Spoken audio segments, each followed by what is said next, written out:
welcome to the next tutorial here. We are covering today the song Love Against the Machine off of Escape Babylon, sometimes abbreviated LATM.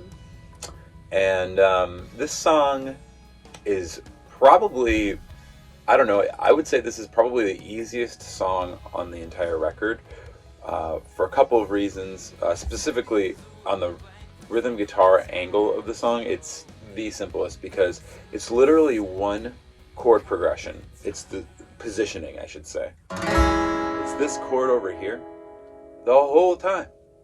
I didn't change. I was just trying to learn some new chords. So when I was practicing this chord, I just practiced going up and down, and I ended up just writing a song with this one positioning. This was back in, I think 2015 is when I wrote this. Or maybe it was 2016, I don't know. But one of the older songs off the record. And so I'll just demonstrate the progression on the verses, which is essentially the same as the choruses. And then there's a bridge where it changes completely. So real quick, we'll just do this rhythm thing. So there are three main chords to the chorus and the verses, except there is one variation of another fourth chord thrown in on the choruses. So we'll just go with the verses first. So the song starts off.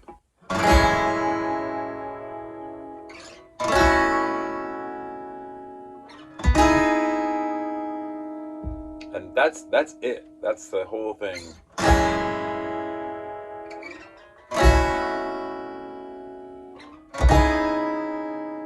By the time the chorus kicks in, it'll go from that part to this half step note, I guess, where it goes.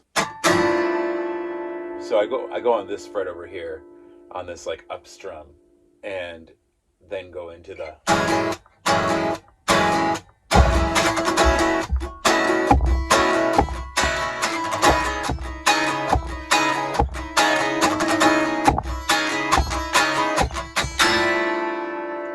So that's the whole idea. That's the chorus with that added note on those up strums. When you hit the bridge to the song, it's again the same positioning. I then come all the way up here with the same positioning, and I do triplets. So.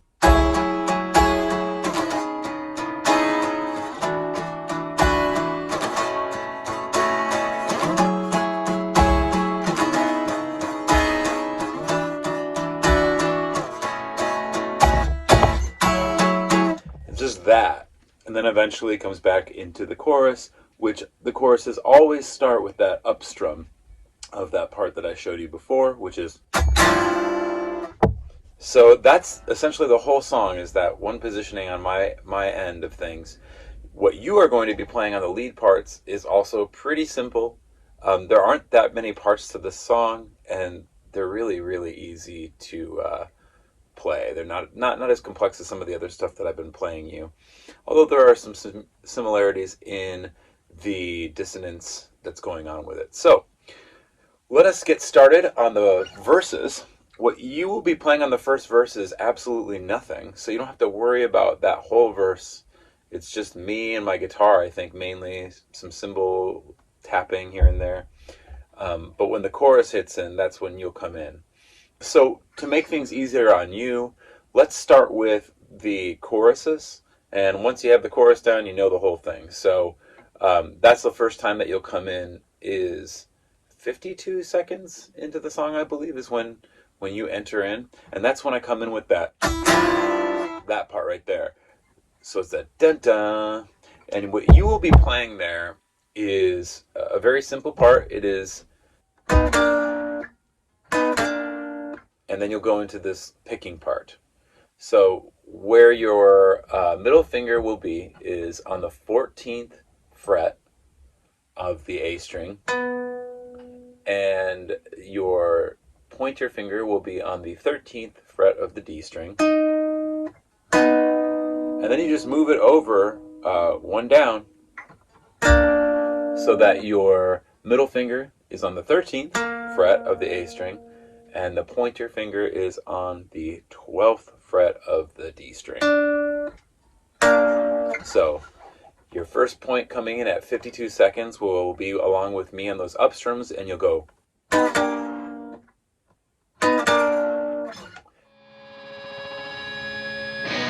And then immediately we will go into the next part. But before I teach you this next picking pattern for the chorus, which is the only other part, I would like to say that these little parts right here, they happen on the first chorus. They will happen at 52 seconds.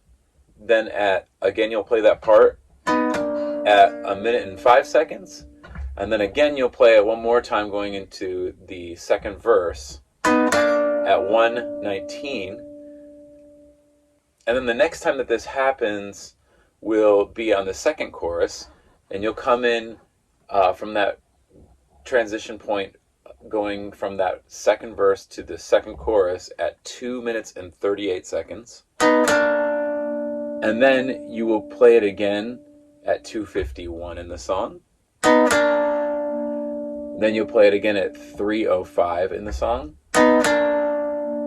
And then you will play it again at 3:18 in the song. And then finally you will play it again on that second chorus for the last time before going into the bridge at 3 minutes and 32 seconds in the song. And what that leaves you with is a doubled chorus. So that first chorus is half the length.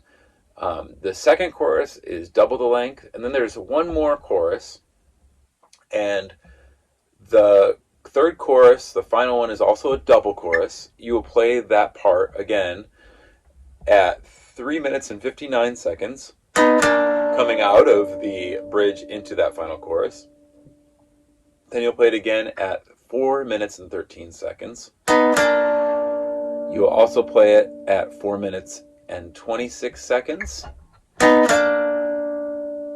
Again at 4 minutes and 39 seconds. And then you will play it one more time, finally, at the end of the song before hitting an octave bend to end the song officially.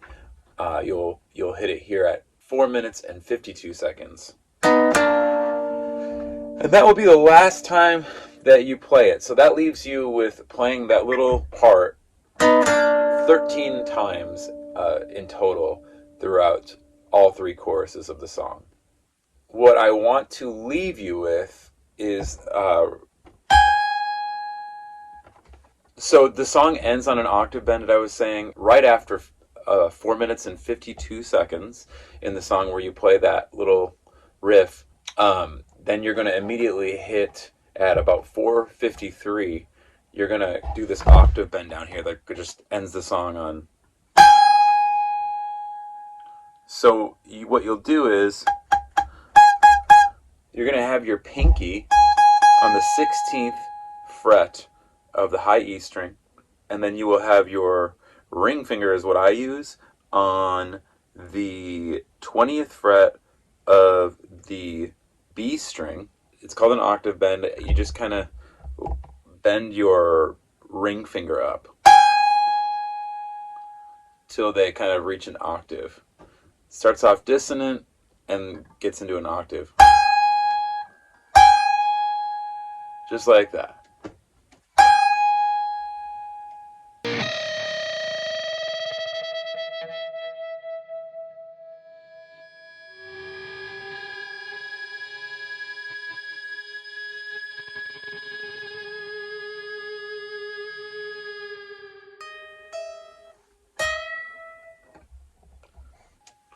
And that is how the song ends. So, from the chorus half-step transition parts that I just played you before that octave bend, those lead into the actual chorus dissonant picking riff positions. There are 3 of those going over 3 chords essentially. So I'm going to demonstrate the picking part here. It goes like this over the chorus. That ba-dum.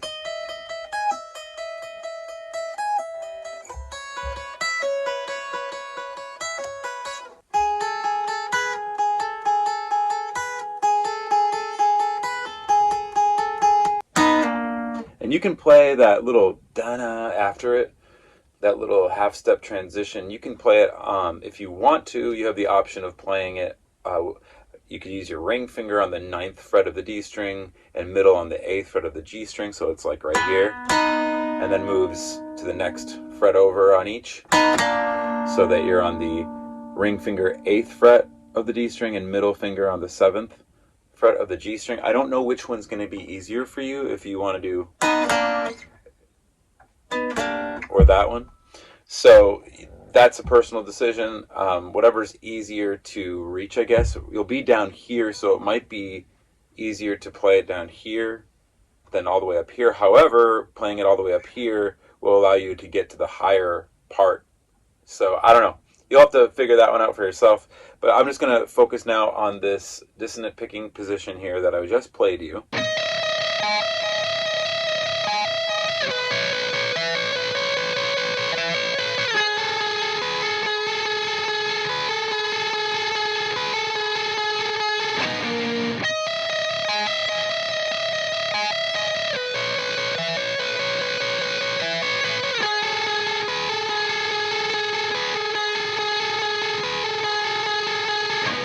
What I do here is I take my ring finger and I put it on the 16th fret of the B string, and then I have my pointer finger on the 12th fret of the high E string, and what I do is I use my pinky to utilize the 16th fret underneath where my middle finger is on the high E string.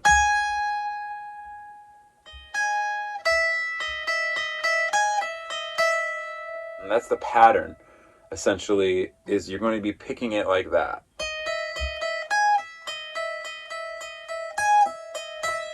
And then you move down, doing the same exact picking on the next two chords as well, or the next two positionings as well. You're going to move down to the 12th fret with your ring finger on the B string, and your pointer finger will be on the 9th fret of the high E string, and your pinky will occasionally pop up onto the 12th fret of the high E string. So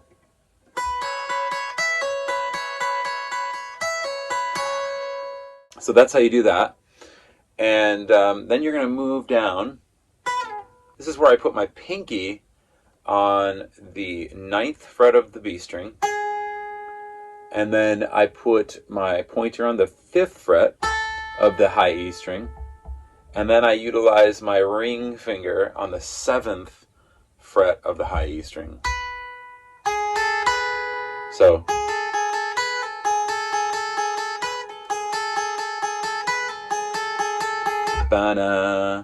so that's how you do it. I'm just going to go through the picking part real quick here.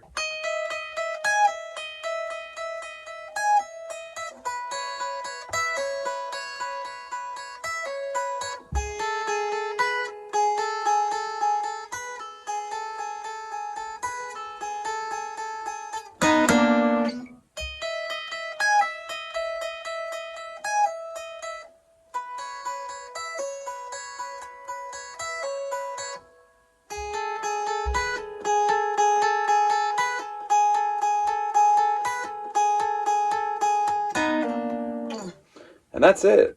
That's all you do on the choruses.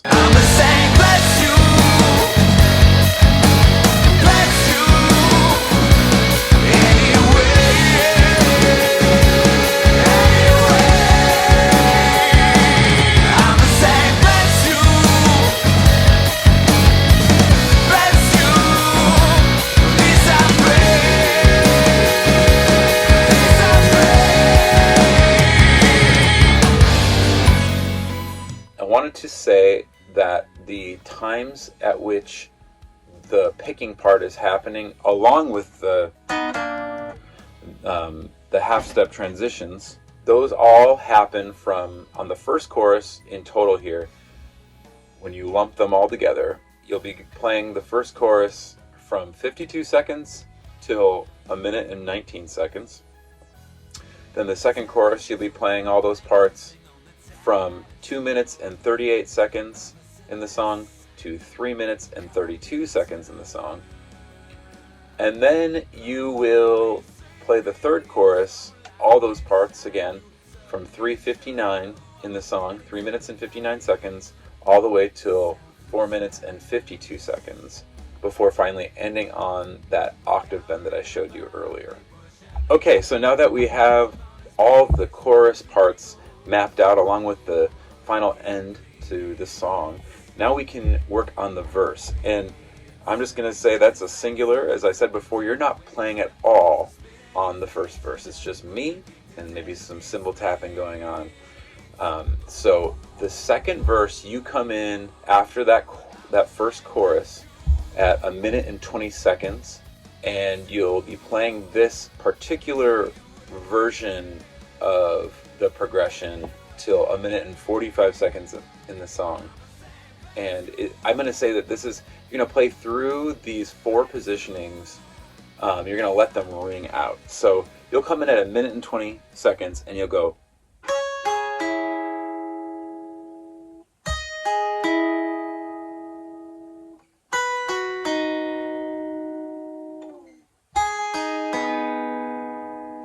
And then one more time.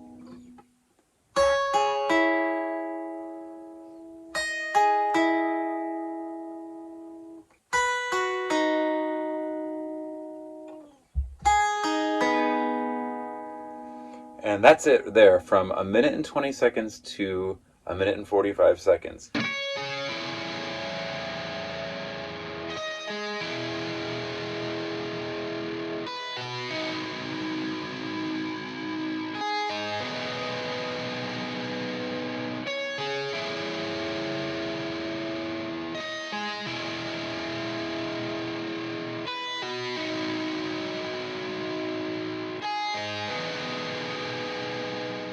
Then what you will do is you'll play the exact same positioning that you just did with this hand, but you will use what I'm going to call, instead of a simplistic ring out method of 3 notes, you are going to utilize those 3 notes here, and you are going to steadily pick a pattern. And that pattern, instead of starting out up high here, you are going to go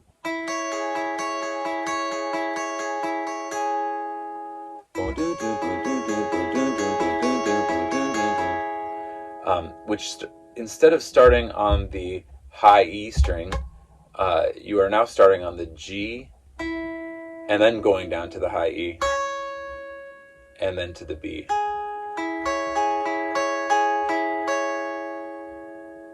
Just like that, and then you switch.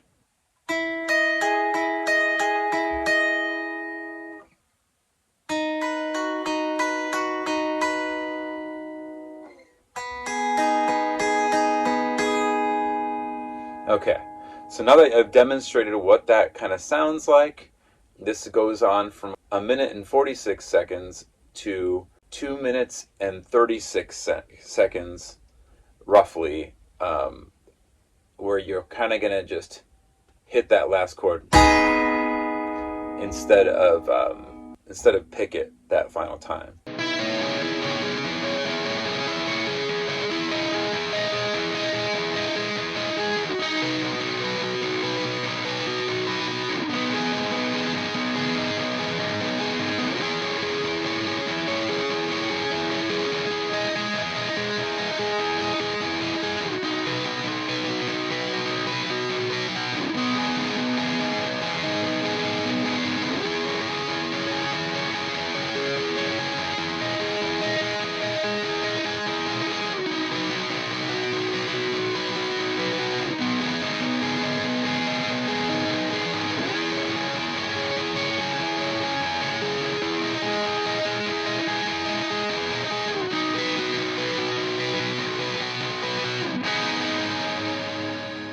I want to break down now what fret you're on, what note, all that stuff. And this applies to what I explained on the simplistic ring out notes version that you'll be playing from 1 minute and 20 seconds to 1 minute and 45 seconds.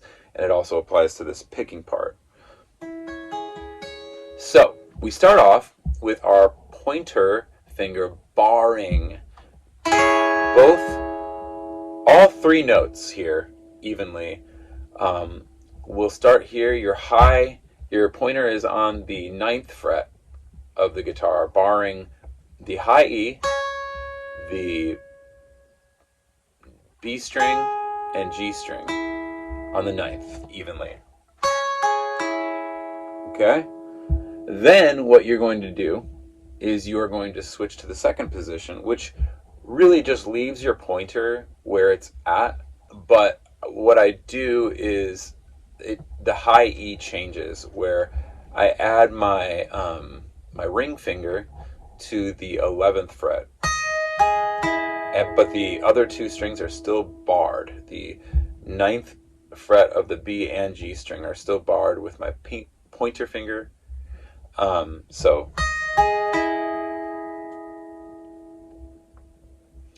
And then what I do is I move to the third position. This one has my middle finger on the 8th fret of the G string, and the pointer is barring both the high E and B string on the 7th fret. And then you get to the final position, which is just a straight bar on the 4th fret. Same three strings. It's the same 4th fret on the E high string, 4th fret on the B string, 4th fret on the G string. So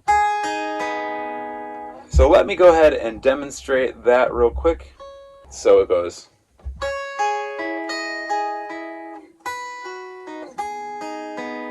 That's me playing it obviously really fast. And then the picking again is.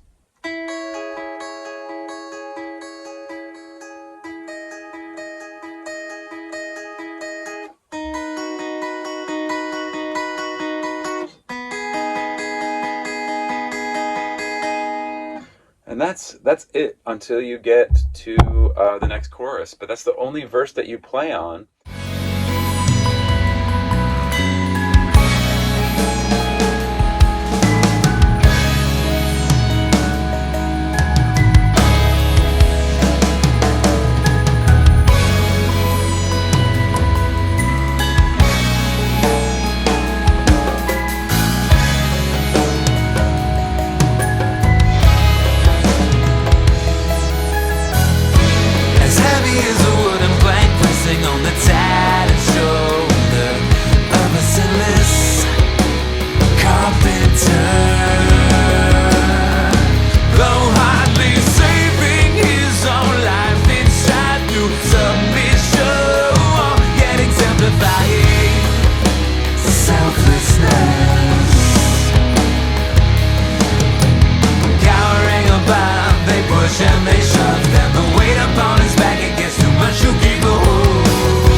We are now into the bridge. I'm just going to go ahead and call this the dissonant bridge picking part. When the bridge starts with those triplet chords and rhythm going on with the drums and bass, rhythm section, everything.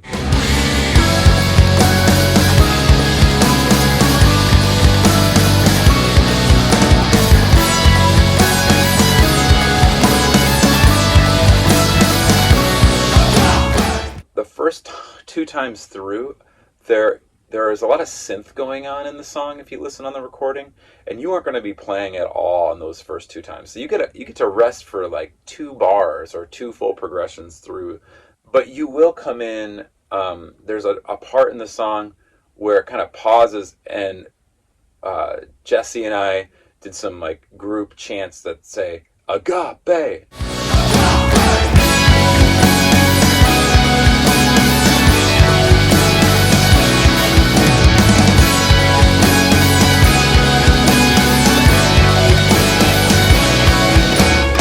That part right there, you'll be coming in at 3:45, 3 minutes and 45 in the song, till 3 minutes and 57 seconds. And all you're going to be doing all you're going to be doing is this.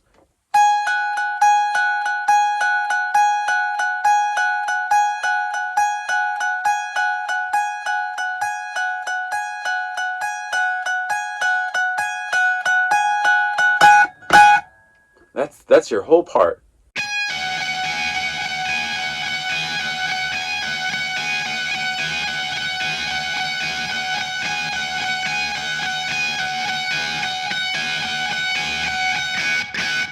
So this puts your pointer finger on the 16th fret of the high E string, and this puts your middle finger on the 19th fret of the B string.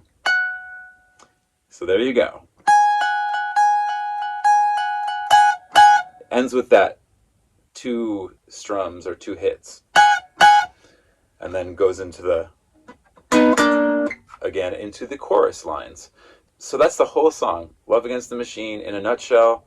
There are no other parts for you to play. It will take some getting used to, but I think it is probably the easiest one that I've done a tutorial on so far. So I will be back with another song to teach on soon, and thank you so much for learning Love Against the Machine.